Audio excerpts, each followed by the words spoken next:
की हुई थी। तब मैंने सोचा, ओह! तो ये खजाना छुपा रखा है। मैं समझ रहा था कि यहाँ पापा ने लिखा होगा कि किससे कितने पैसे लेने हैं और किसको कितने पैसे दिए हैं। लेकिन मैं गलत था। जब मैंने उस छोटी सी डायरी का पहला पेज खोलकर देखा तो वहाँ पर जो लिखा था वह थोड़ा सीरियस कर देने वाला था।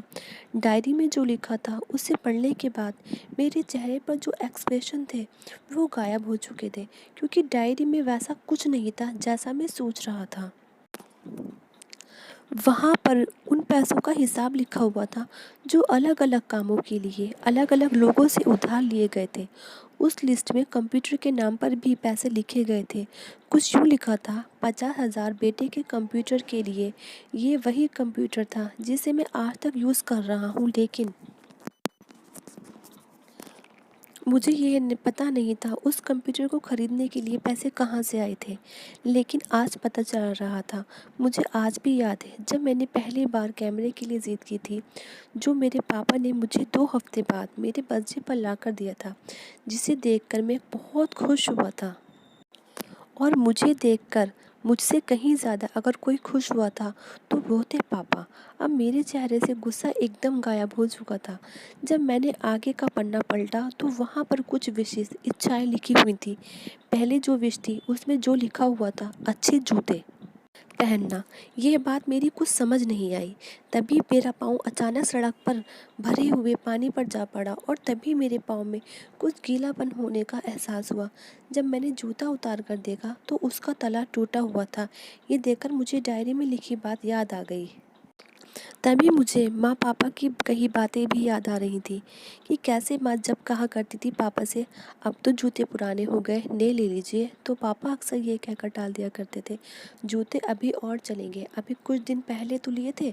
मुझे आज आ रहा था कि कितने दिन और चलेंगे। साथ ही साथ ये भी समझ आ रहा था कि पापा पर्स को क्यों छुपा कर रखते थे। तभी उस डायरी को पढ़ते हुए बस स्टैंड पर पड़ी बेंच पर आकर बैठ गया। अब उस डायरी का आखिरी पन्ना बचा हुआ था। उस पन्ने को जब मैंने पलट कर देखा तो वहाँ कल कल की डेट लिखी हुई थी। तारीख के नीचे लिखा हुआ था 50,000 रुपये बाइक के लिए। बस इतना पढ़ा और दिमाग सुन रह गया। अब मेरे मन में कोई शिकवा गिला नहीं बचा था। बस मेरी आंखों में आंसू चले जा रहे थे। मुझे आज तक नहीं पता तब मैं क्यों रोए जा रहा था। अब मैं जल्दी से घर की तरफ भागा, लेकिन जूतों की वह कील पाँव में अब तक घाव बनने में कामयाब हो चुकी थी।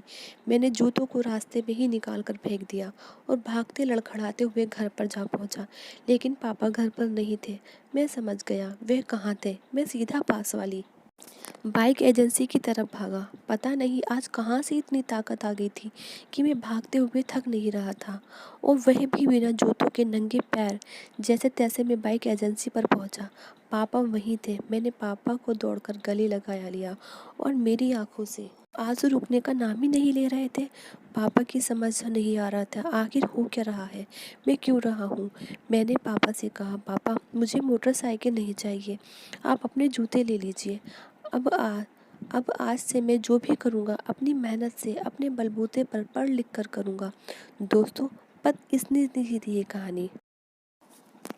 ये हार्ट टचिंग स्टोरी लिखते हुए आज मेरी भी आंखें नम हुई हैं। मैं आज आपसे कहना चाहूँगी, ठीक ऐसे ही होते हैं हमारे पिता। हम अक्सर देखते हैं कि हम अपनी माँ से हर बात शेयर करते हैं और माँ भी इसके बदले में हमें बहुत प्यार देती है। लेकिन एक शख्स ऐसा भी है जो जो हमारी छुप छुप कर प्यार करता है।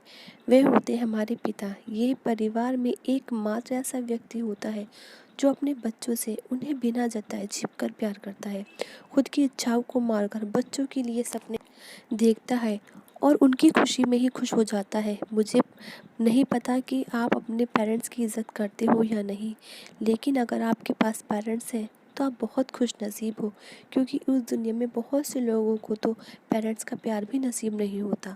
अंत में यही कहना चाहूँगी कि माँ बाप की भावनाओं का सम्मान करें।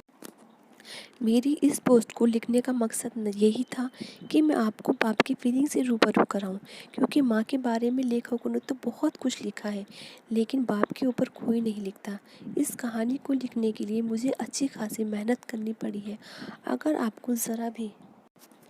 अगर आपको ये कहानी पसंद आई हो तो नीचे कमेंट करें और अपने दोस्तों के साथ शेयर करना ना भूलें। लाइक एंड शेयर ज़रूर करें और मेरे चैनल को सब्सक्राइब करें। Thank you friends.